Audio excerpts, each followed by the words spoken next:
What's up, guys? This is Tien bringing you another video. This time we're going to be talking about our Glacial Cascade Totems in 3.2 Bestiary League. And the last video I released was before the league was announced, and at the time I was a little lukewarm on Hierophant. Hierophant, however you want to say it. I believe it's Hiero, like hieroglyphics, because that's how it's spelled. But anyways, I was a little lukewarm on Hierophant because I wasn't sure if it would be as good as Inquisitor, and I knew that Inquisitor was really powerful. We had killed all the endgame content with Inquisitor before, and I just wasn't sure. It was the unknown versus the known already. What I got going on in the background is our Uber Elder kill, which we did a little bit earlier on stream, and you can see here that we are using Hierophant, so we got all the totems up.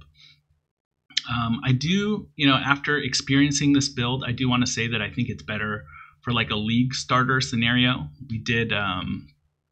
We did start the league with a Hierophant, and it was great in terms of the early ascendancy points that you get. Your first ascendancy, your normal and cruel labs, you guys get extra totems right away. And if you rush the area for Ancestral Bond, basically without any effort or any items at all, you can get 4 spell totems right away. And I felt like that was really good for leveling up in league starting, being able to just fill out your Atlas without having to rely on Soul Mantle.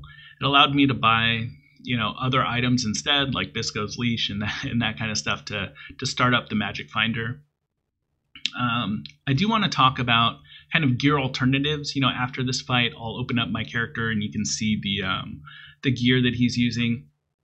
But for this particular fight, you'll notice that I'm using Kikuzaru's and Self-Flagellation, which is a combination that you can use to make curses only at 20% effectiveness on you, and the Self-Flagellation gives you increased damage to kind of counteract some of the negative curses that you're getting. But I felt that that was good for this particular fight just because of the fact that your totems are constantly dying to projectiles and stuff. And to that end, I kind of want to just talk about gear, variations and variety. A lot of people are asking in the thread or on stream, what do you think about this particular setup? Why are you changing this helm, this skill point, what have you? And I think I mentioned this kind of throughout the guide, but I think that the nature of guides in general is to be a guideline. You want to use the parts of it that are useful to you and then change things that will make it better for your setup, your gear, and maybe your ping and your player skill. If you don't like flasking away curses, if you don't like having slow attack speed for your shield charge or your whirling blades, then make changes to the skill tree or stat priorities to make it work for you. To that end, we also have kind of other varieties in terms of cold to or physical to cold conversion. Our helm is what we're currently using for that. We have Glacial Cascade converts 40% of its physical to cold. This question comes up a lot, actually, but the skill gem itself converts 60% already. So you only need 40% from either a helm enchant, a couple long winter jewels, or Hiram Sorrow gloves. There's even a spot on the skill tree that I don't recommend reaching all the way down for. But there's a lot of different ways to get that extra or that remaining 40% converted to cold. And the reason that's important is you want to be able to use cold penetration and then curses.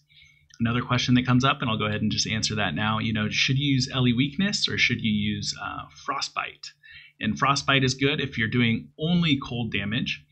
But in my particular setup, I'm doing a little bit of fire damage and a little bit of lightning damage because of the Shaper weapons that I'm using.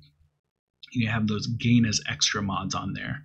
And, you can see with that mixed damage that LE weakness would be better for my particular setup. But if you're doing pure cold, then that's perfectly fine to use Frostbite. So there you can see we got the kill there.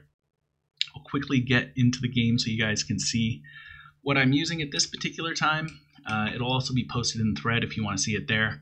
But here's the weapon, extra cold damage, extra chaos, crit multi, pretty good dagger. A helm with about 100 life on it, has that helm enchant that we were talking about, lots of resist as well.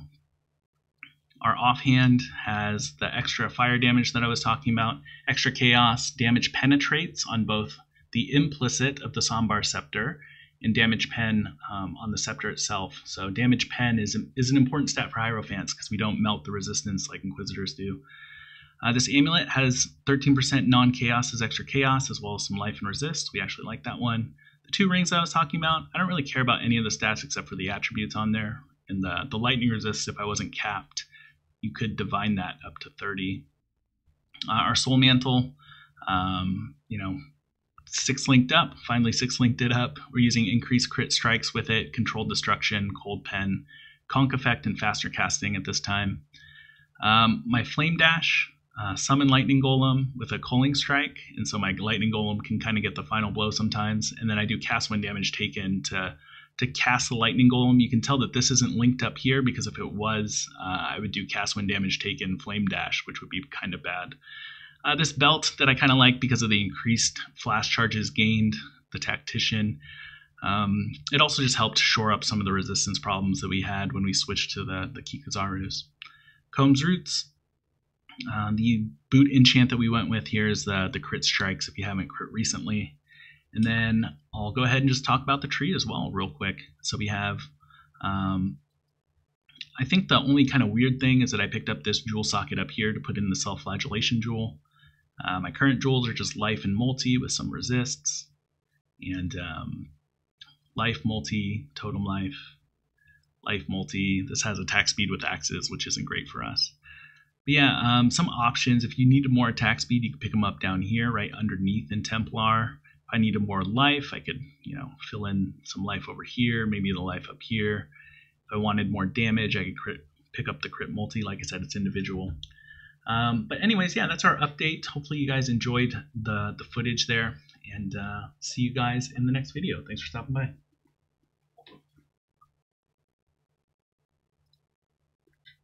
Oops.